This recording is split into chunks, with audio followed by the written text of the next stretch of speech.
right? If I put up the picture of this fire here, you know, we should be able to look at this and come to an agreement on what we're going to do.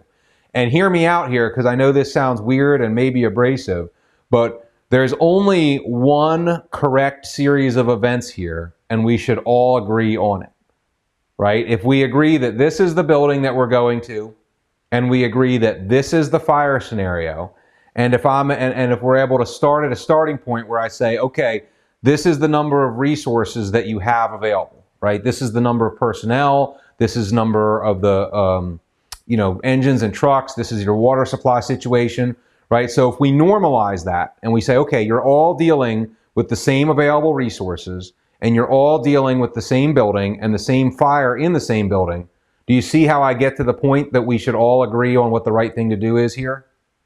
Right? And if now I'll grant you, if we change any of that, if we change the building, if we change the fire situation, or we change the resources, then we're going to have to change the actions. We're going to have to change the tactics. But the point of the exercise is kind of to get everybody, particularly within one organization, to come to a common understanding on how that organization is going to approach, a fire in a building type that they might run commonly. Because one of the things that you see in a lot of departments is, we could have this, if for whatever weird reason we had this exact fire 3 days in a row, A shift would do one thing, B shift would do another thing, and C shift would do another thing.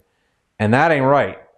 There are reasons to change your tactics. The reasons to change the tactics are because the building changed, the situation changes, or the resources change. The reason to change what we do is not because of who is working today, right? And if we have that, that's something we need to bring into alignment within the department.